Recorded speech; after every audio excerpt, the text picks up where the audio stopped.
Welcome to the Rounds to Residency podcast, brought to you by Med School Coach.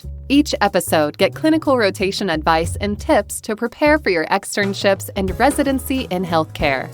We interview preceptors and physician educators who will prepare you for your rotation and improve your clinical experience. Now, here's your host, Chase DiMarco. Today, I am joined by Dr. Alen Juginovic, who is a medical doctor and a researcher in the Department of Neurobiology at Harvard Medical School. He also co-founded the Hot Science Balloon Project and wrote the book Introduction to Sleep Medicine. So today we get to talk about a lot of different science and research and sleep medicine type topics. So Alen, great to have you on the show. Thank you very much for the invite. So first question being the first question. And it seems like you're doing a lot in different fields right now in medicine and science. And just kind of curious, since I don't know if it would be more appropriate to ask last season's question or this season's. Well, let's try this season's first. In your medical specialty, what are some topics or challenges that are facing residents in that specialty right now? Yeah, I'll just give a quick background of my story.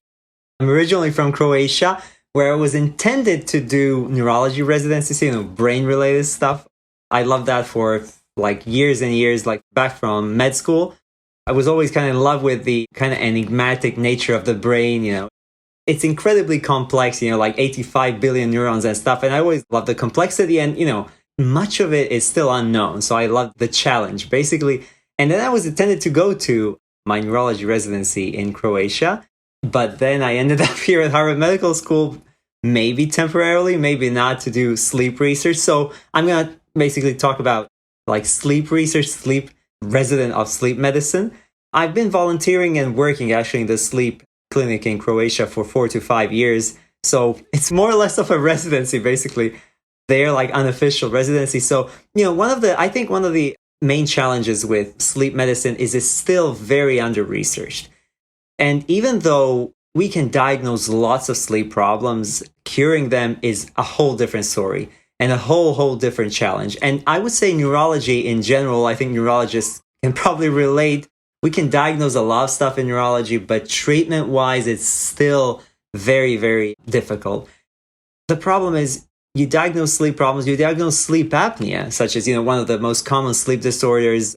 Basically, people stop breathing during the night for several times, which is quite interesting. And then you kind of say, okay, I'll give you this device, which basically will stop you from stopping breathing during the night, but you will have to use it for the rest of your life. We most likely can't cure it. So yeah, I would say that's the primary challenge of sleep medicine. Yeah, it's definitely an interesting field. I have a couple of friends and my dad have sleep apnea, so they hate that machine. Yeah, I know.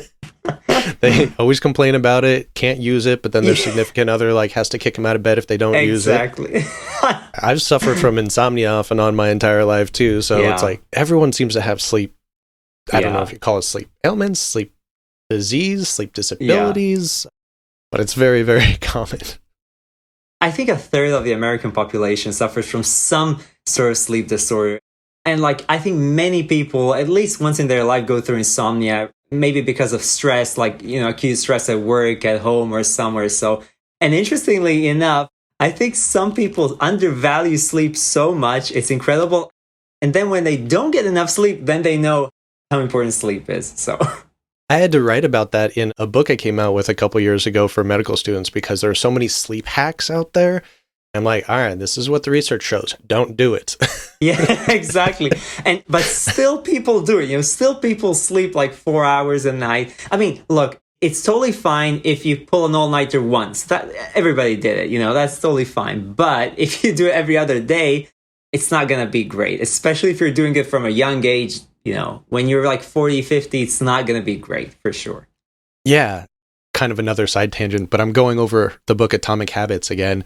And that was one thing that he brought up a lot is, he used to try to sleep hack a lot when he was younger and just realized his productivity went so exponentially down.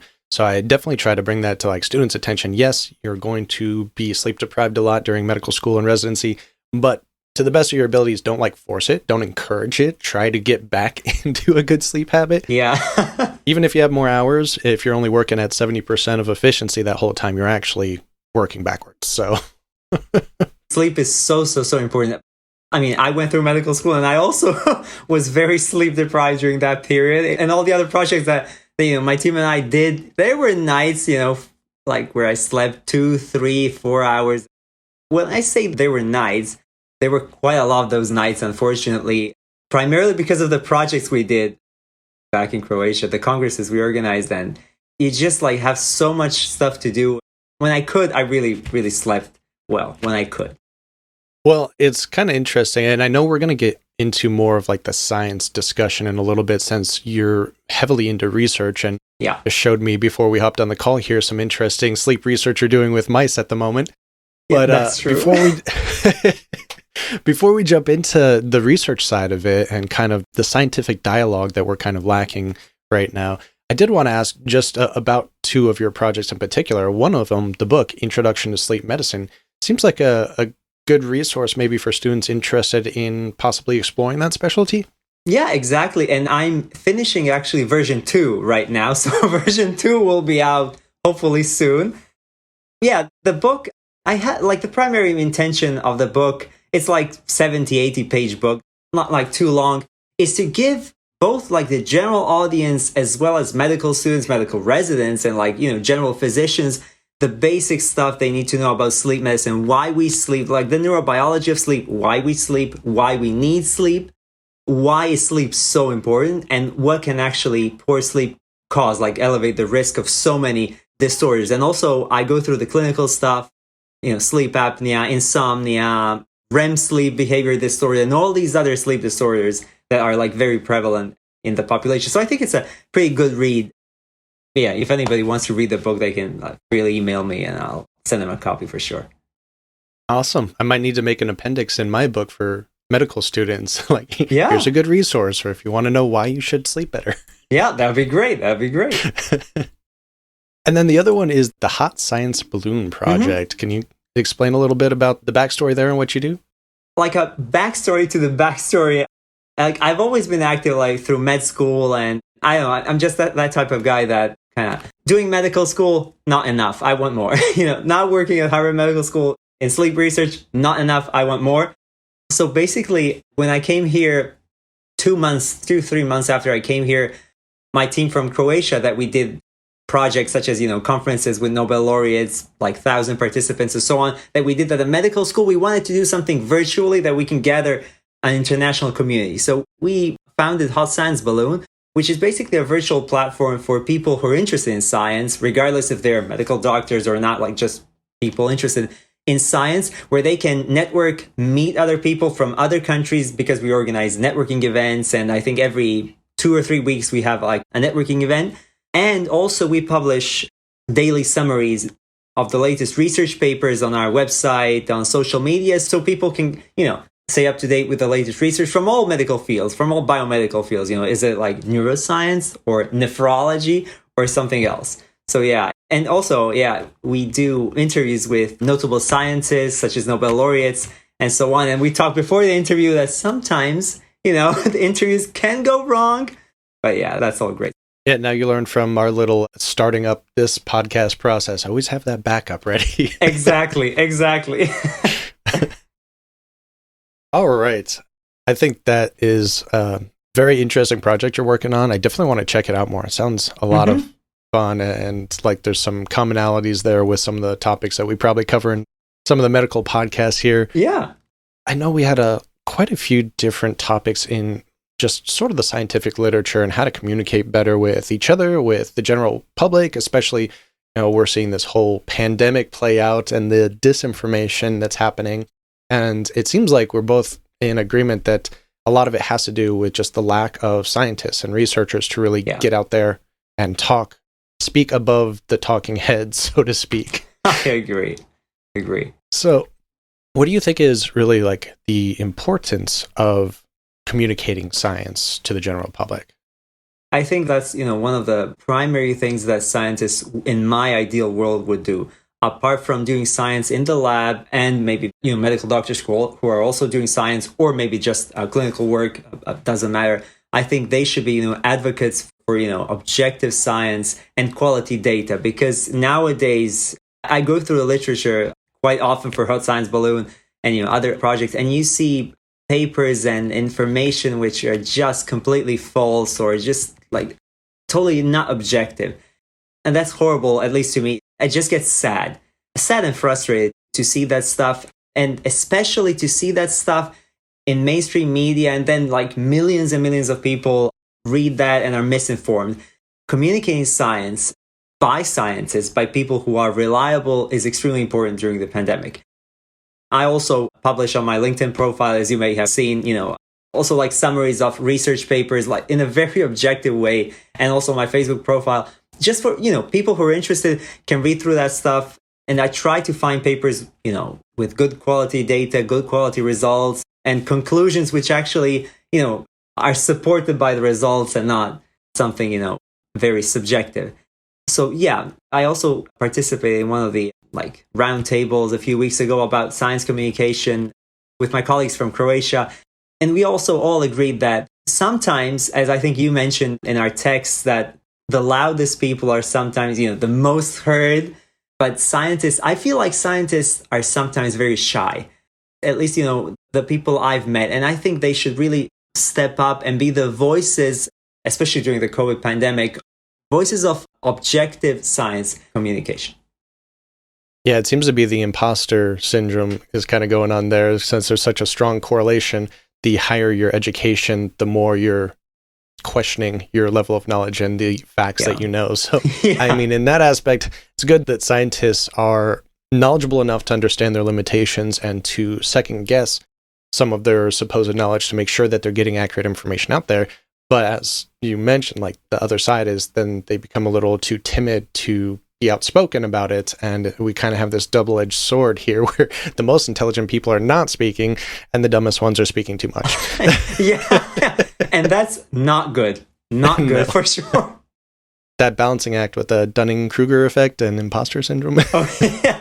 Yeah. And, for your listeners and, for young medical residents or just medical students, I think from that age on, they should really step up and openly communicate science, participate in, public lectures, round tables, and so on, and just get their voices heard. That's extremely important, I think, at a young age. Yeah. And it seems difficult, even for medical learners. Like, we have a lot of different courses on statistics, biostatistics, epidemiology, and it is so easy to misinterpret or, I guess, subjectify, if that's a word, the objective data, give our own personal interpretation of the objective data, that even for medical doctors, it's often difficult to really know the ins and outs and see those gaps that might exist. We have blind spots to them. So if we can't see them, then it's even more difficult for the general public to see them. But I guess that's why we do need to respect experts in these fields, because they're seeing things that we can't even comprehend. Yeah, absolutely. I agree. If I were to ask somebody, what car would I buy? I wouldn't ask somebody who knows nothing about cars. I'd ask somebody, who's dealing with cars or something.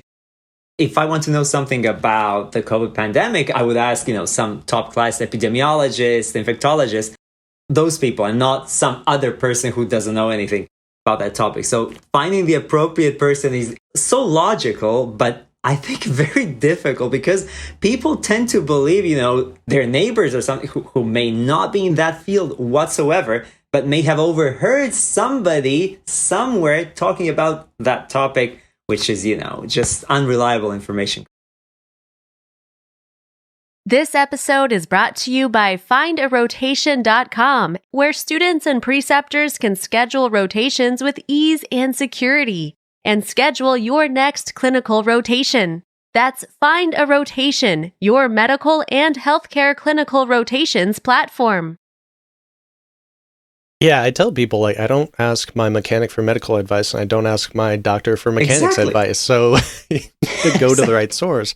But I suppose that's an easy comparison to make. But at the same time, when you're talking about such complex issues as medicine, as science, even a lot of economics and politics, it's just so convoluted, so conceptually difficult and deep that when you're only hearing the surface level arguments from whichever resource you're listening to, it's difficult to notice which ones are the experts.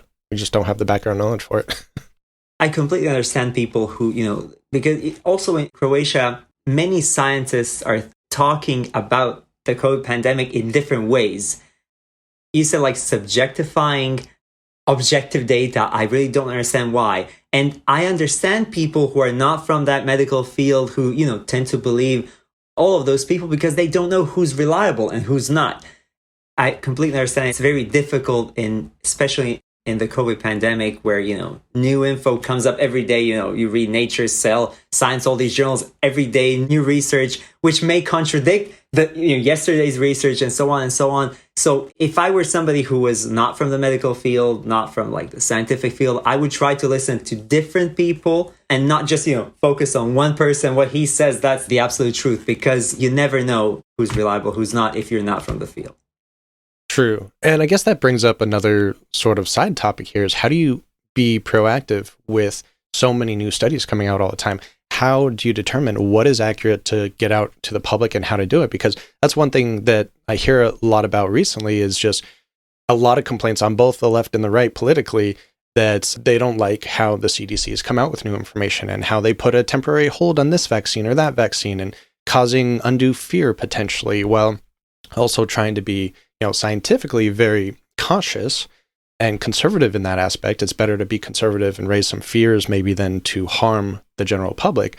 But then others push back saying that maybe that's not the right way to do it because the psychology of it, the public interpretation is much different than just that initial harm. It's kind of prolonged afterwards. So it's just complicated topic, but how are we supposed to be better on it?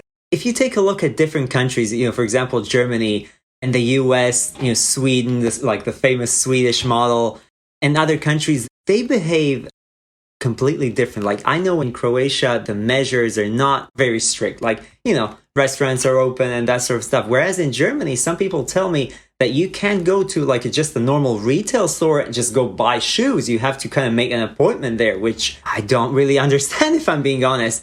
I understand that not everybody got the vaccine, which is extremely important to get for, obvious reasons, but I don't understand that you have to make an appointment to go buy shoes.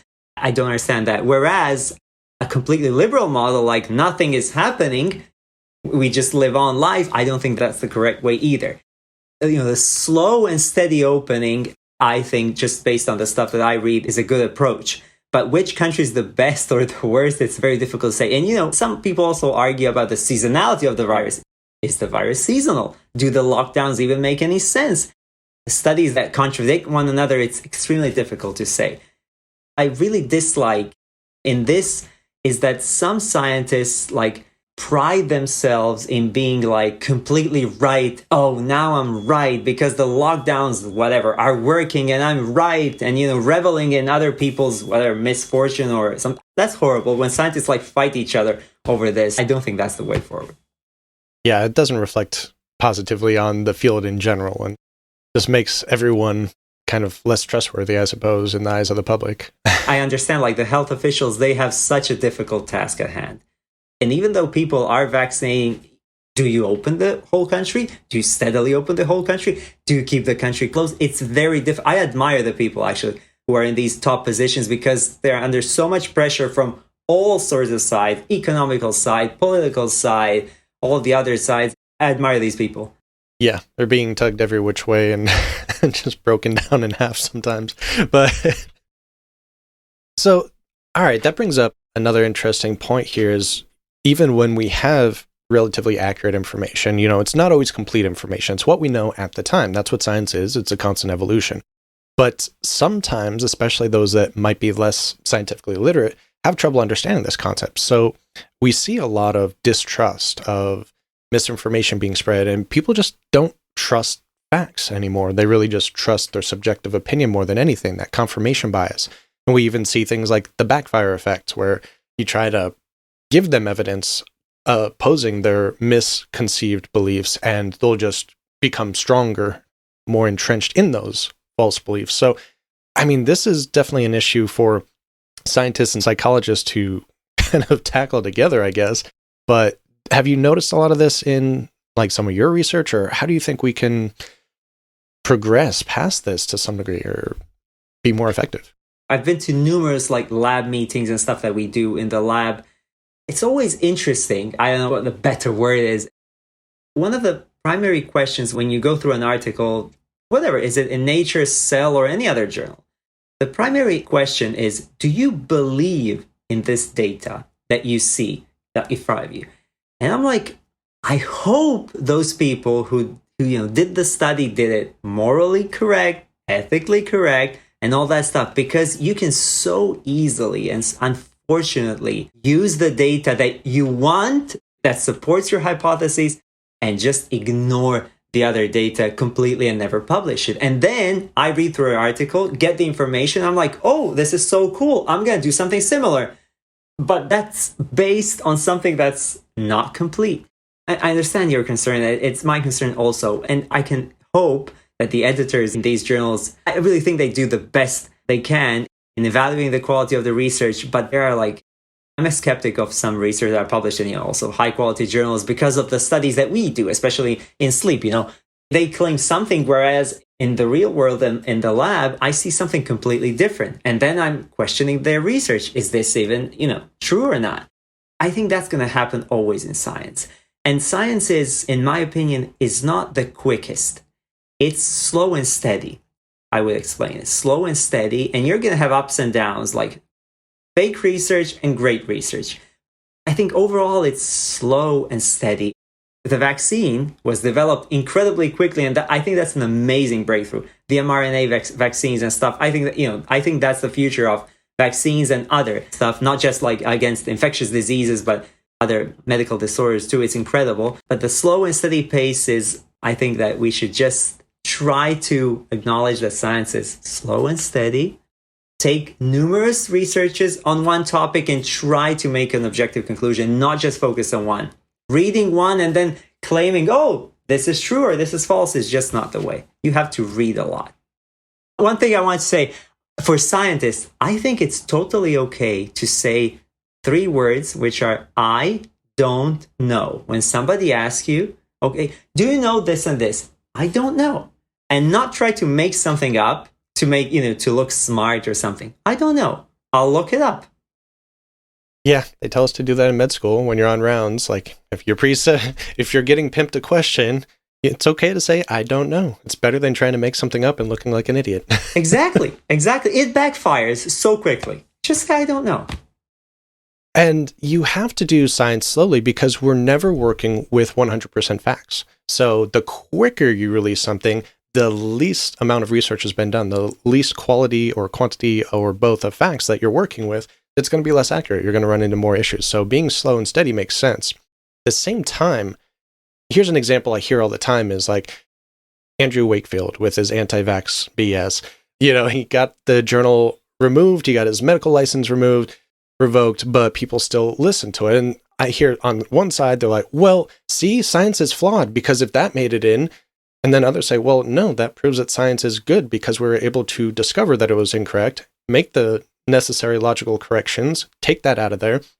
And that's how science gets stronger. We're always working on partial facts initially, and we build over time to be hopefully more accurate. So I think maybe, at least for the public interest aspect of it, it would be beneficial if journals released more statistical data on how many journals were unpublished or rejected due to misinformation. Because if you only see this one example, that's all you have to work on. But if you see that 10,000 other journals were also rejected this year because of factual inaccuracies, then it's like, oh, okay, they're actually catching a lot. Yeah, exactly. That's a great point. Science is not 100% correct. Every single field in the world has its ups and downs. Sometimes you just slip, and that's completely fine, but you have to catch it. That's the thing. You have to catch it. And God knows how many articles are out there which are actually fake. I don't know. We'll find out. That's the slow and steady pace. We'll find out maybe in a few years. Just like Wakefield. We found it out. But maybe there's another Wakefield looming somewhere. You never know. We need to fix the reproduction crisis. Instead of focusing on new research, we need to duplicate all the past research to make sure it's accurate. In our lab, we really do stuff from the basics. I think that's very good. We don't take almost anything for granted. You read something in an article that's published 10 years ago, you don't take that for granted. If you want to continue that experiment, continue on what the article is talking about, you first replicate what they were doing to see if it stands up. If it's completely different, then something's not cool, and then you extend it. So that's also one of the aspects why science is a bit slower, or maybe more cautious. Or maybe more cautious. That's probably the word. I think it's also along the lines of the BS principle. Says that it takes infinitely more time to debunk BS than to create it. So. Yeah, we can create BS now. I mean, you just put something on social media, it goes viral, millions of people see it. You made it up in a second. So, especially if you're certain like politicians or celebrities and that stuff just goes viral. Exactly. Oh boy. Millions of followers, you just post something on Twitter or Instagram or wherever, everybody sees it, and it's a lie. All of a sudden becomes the truth. Yeah. I know. Well, then how about this? Kind of the last wrapping up question as far as the science talks go. Do you know any good communication tools or techniques to really improve our communication skills with each other, with the general public? I think practice makes perfect. Meaning, if you want to improve your scientific communication, first of all, you have to read a lot of science that you're interested in. Secondly, you have to present that science to maybe your friends, maybe a community, maybe, high school. I started giving lectures in high schools. Basically, when I finished high school, I went back to high school to give lectures. That gives you confidence, just speaking. And not only confidence, but experience is extremely important. Nobody's born perfect, and nobody's, born as a natural speaker. When they're 5 years of age, they're incredible. You need to practice. But some people, of course, are more talented than others. Absolutely. But I think anybody can achieve a good level of communication if they practice. Start giving talks. Start creating podcasts. That's also great. Just talking to people, I think gives you more confidence and experience. So yeah. Also, you can also try to post stuff on social media. I think that's also great. You'll see feedback from people and you'll try to improve on that. So many ways, I think. That's a good point. Yeah, that is part of the reason I started a podcast too. I'm still very introverted. It's much easier for me to do something on podcast format and can edit it beforehand. But I would never say you're introverted just by talking to you, you see? Yeah, it has built over the last 2.5 years of doing this, I guess. Yeah, it takes time, but the best investment is investment in yourself. So you just invest in yourself in any way, in any positive way is great. Well, we've covered some really good topics here, some really deep topics, and not the typical focus on residency that we usually do, but I think the scientific literacy aspect is possibly more important than any residency tips we're going to give in this show. Anyway, this is something that's going to impede every aspect of life for all time. So knowing where some of the failure points are and the current issues we're having, and maybe some potential ways to improve on those on your own communication abilities and such is definitely going to be useful for the audience. I do want to see if you have any other last minute pearls of wisdom. When people ask me, especially younger people, give me some advice. I always tell them, always, be proactive. So simple, it sounds so simple, but being proactive is so difficult. And that, proactive means that you're the one who's starting the change, not that somebody's, grabbing you by the hand and dragging you somewhere. You're the one who needs to make the change. Being proactive is incredible, and giving back to community, I think, is incredibly important. If we all were proactive and gave back to a community, I mean, everybody wins. Everybody wins. So just proactivity, be proactive from a young age, you'll succeed for sure. I love it. And where can the audience find out more about you? Yeah, the audience can visit my LinkedIn profile, which is Alen Juginovic, or Facebook profile, or just, contact me by email or other social media. That's all great. Or visit the Hot Science Balloon webpage. And we'll definitely have those in the show notes so the audience can quickly and easily access them. Dr. Alen Juginovic, thank you so much for coming on the show today. Thank you very much. It was a pleasure. The Rounds to Residency podcast is powered by Med School Coach. To access Med School Coach services, like USMLE tutoring or residency admissions advising, visit our website at medschoolcoach.com. Good luck as you prepare for your board exams, and we hope you tune in again next time.